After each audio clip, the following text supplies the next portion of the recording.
Hello student, मैं आपका अपना डीएस गुरु क्लासेज में आप सभी का स्वागत है। आशा करता हूं कि आपको समझ में आ रहा होगा और पिछली एक्सरसाइज में हमने जो भी पढ़ा था वो आपको बहुत अच्छी तरह से समझ में आया।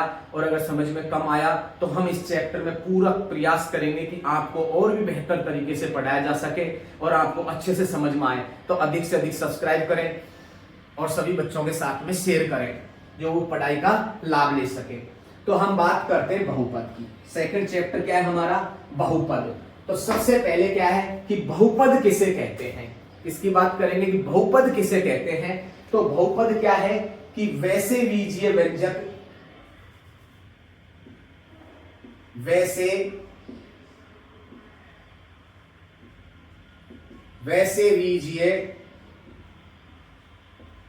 बीजीय व्यंजक जिसमें चरों की घात एक पूर्ण संख्या हो उसे बहुपद कहते हैं। उसे क्या कहते हैं? बहुपद कहते हैं। तो वैसे बीजीय व्यंजक जिसमें चरों की घात एक पूर्ण संख्या हो। बात किसकी आ रही है? कुछ इसमें पूर्ण संख्या की बात कर रहा है। किसकी बात कर रहा है? पूर्ण की, पूर्ण संख्या की बात कर रहा है। तो पूर्ण संख्या कब होगी वो? तो जैसे बात करते पूर्ण संख्या की, जैसे x² प्लस का 4। तो यहां पर x के ऊपर जो घात है वो क्या है? एक पूर्ण संख्या है। क्या है? एक पूर्ण संख्या। तो जैसे पूर्ण संख्या क्या क्या होती है? पूर्ण संख्या है वो नंबर जैसे 0 है, 1 है, 2 है, 3 है, 4 है, 5 है। घात पर इनमें से कोई भी हो सकता है। जैसे 1 हो, 2 हो, 3 हो, 4 हो, तो ये सभी क्या है? एक पूर्ण हो। मतलब चर का मतलब क्या है? x के ऊपर। किसके ऊपर? x के ऊपर। मतलब एक पूर्ण संख्या हो, इनमें से कोई सा भी अंक इस x के ऊपर होगा, वही एक बहुपद कहलाएगा। क्या कहलाएगा? वो बहुपद कहलाएगा। अब हम बात करते हैं इसमें चर के बारे में। किसके बारे में बात करते हैं? चरों के बारे में। तो चर है, तो चर को अंग्रेजी में क्या कहते हैं? वेरिएबल। क्या कहते हैं? वेरिएबल। क्या कहते हैं? वेरिएबल। तो चर क्या होते हैं? चरों के बारे में थोड़ी हम जानकारी लेंगे। पहले सबसे पहले चर किसे कहते हैं? चर क्या है कि वह राशि जिनका या जिसका मान बदलता रहता है।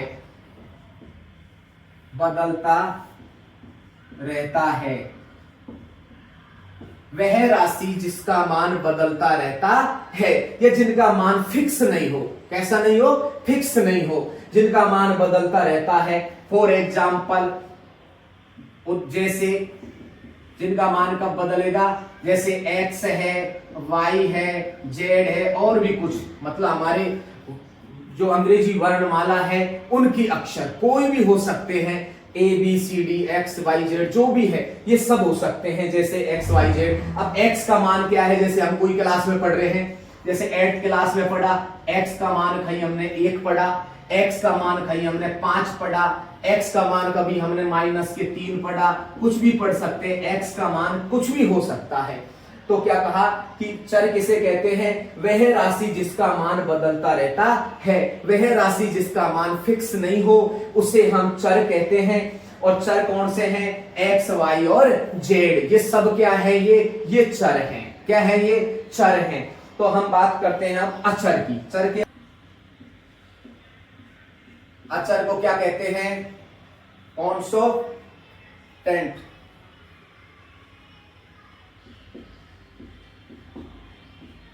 तो अचर किसे कहते हैं? जिनका मान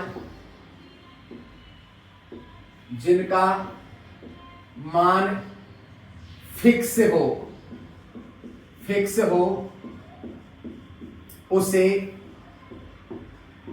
अचर कहते हैं। जिनका मान क्या हो?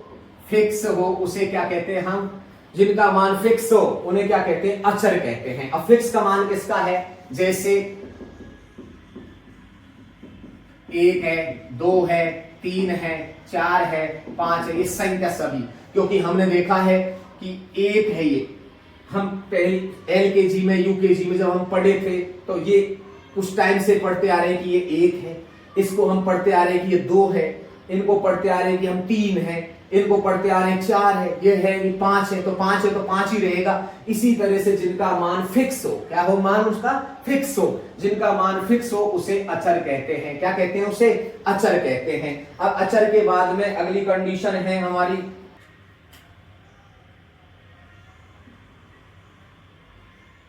घात के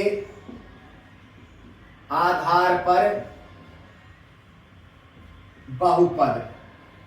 घात के आधार पर बहुपद, घात के आधार पर बहुपद, ऐसे हमारे जो इस चैप्टर है उसमें 2 प्रकार का, ऐसे 3 है, तो हम 2 प्रकार की कंडीशन पढ़ेंगे इसमें। तो घात के आधार पर,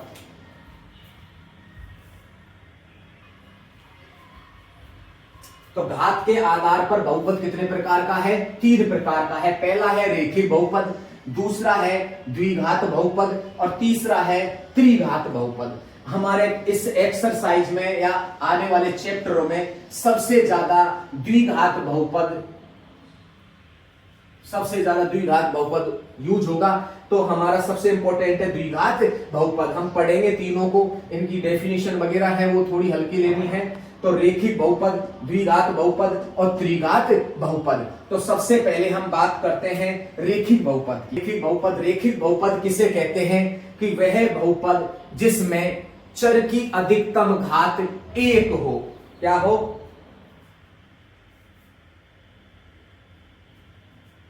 सॉरी, कि वह बहुपद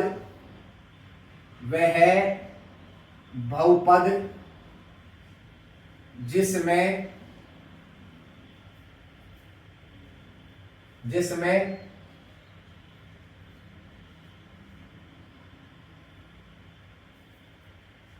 वह बहुपद जिसमें चर की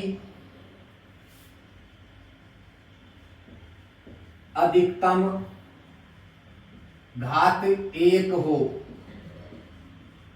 उसे रेखिक बहुपद कहते हैं। जिसमें अधिकतम चर की घात क्या हो, 1 हो। चर क्या है, अभी पढ़ा था हमने, चर क्या है, x है, चर क्या है, x है, y भी क्या है, x है, सॉरी y भी क्या है, एक चर है, x भी क्या है, चर है। तो इनकी अधिकतम घात कितनी हो, 1। और एक घात को कभी व्यक्त नहीं किया जा सकता जिस प्रकार से, इस तरह से।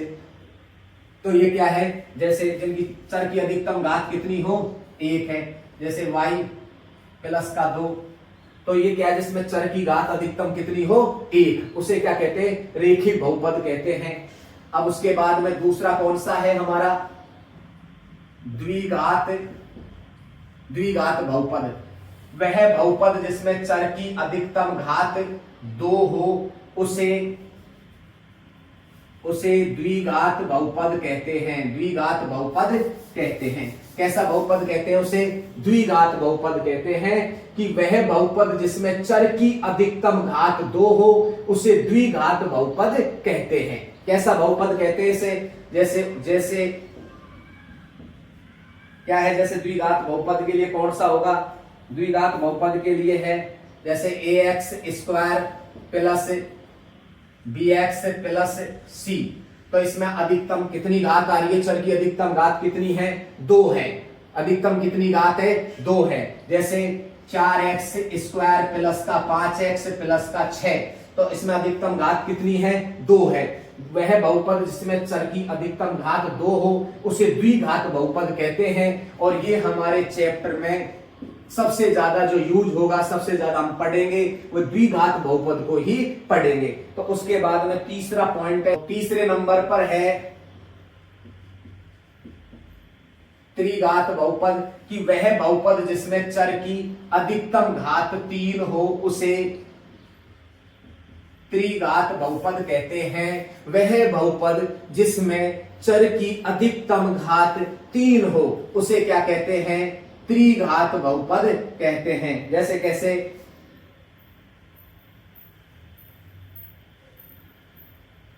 x की पावर 3 प्लस 2, तो इसमें कितनी आ रही है, अधिकतम घात कितनी है, 3 है। कितनी है अधिकतम घात, 3 है।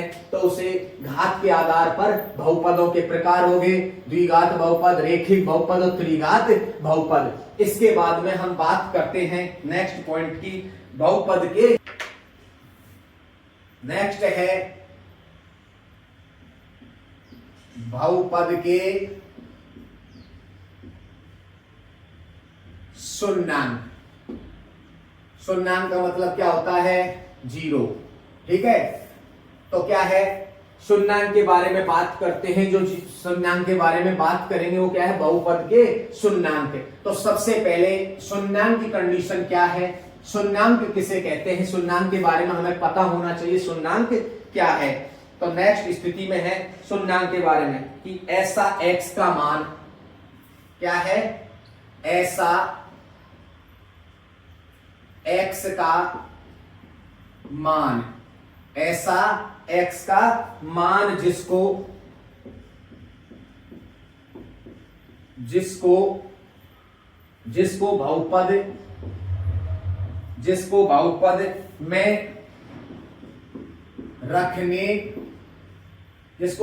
में रखने पर शून्य,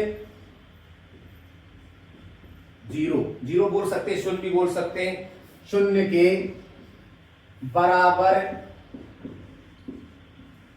के बराबर हो जाता है, हो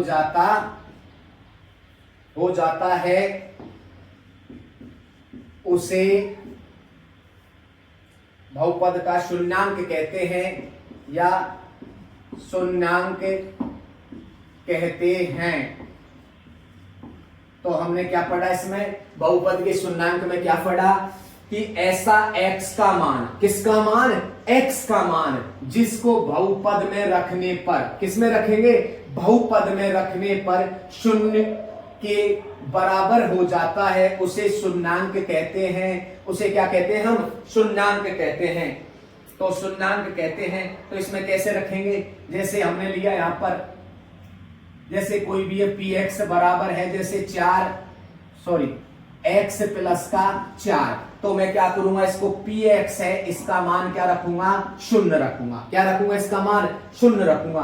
तो यहां पर शून्य रखो, तो 0 बराबर x प्लस का क्या है, 4 को इधर लेके आएंगे तो क्या हो जाएगा, -4 बराबर x।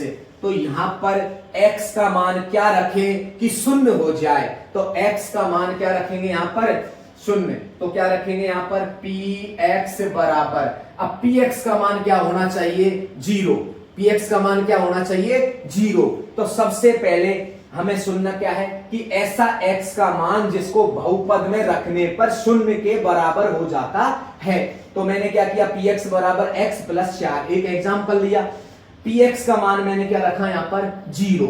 px का मान क्या रखा मैंने यहां पर, 0। तो यहां पर 0 रखेंगे, यहां पर इसकी जगह मैंने 0 रखा, तो 4 इधर आ गया, तो x की वैल्यू कितनी आ गई, -4। तो यहां पर px का मान कितना आएगा, x की जगह क्या रखूंगा मैं, -4। तो -4 और +4 तो बराबर क्या आ गया, इसका मान 0। तो px का मान क्या आ गया यहां पर, 0। यही बहुपद का क्या है, हमारा शून्यक है। ये भी क्या है, हमारे बहुपद का शून्यक है। ये बहुपद का शून्यक हो गया।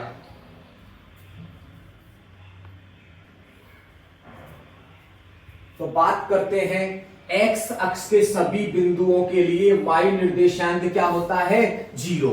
x अक्ष के सभी बिंदुओं पर जब कोई बिंदु x अक्ष पर हो तो y का मान क्या होता है, 0 होता है। तो x अक्ष को जितनी बार प्रतिच्छेद करता है उतने ही शून्यक होंगे। हमारी जो एक्सरसाइज है पहली 2.1, उसी के अंदर ये पॉइंट है सेकंड। ये पूरी 2.1 एक्सरसाइज इसी पर टिकी हुई है।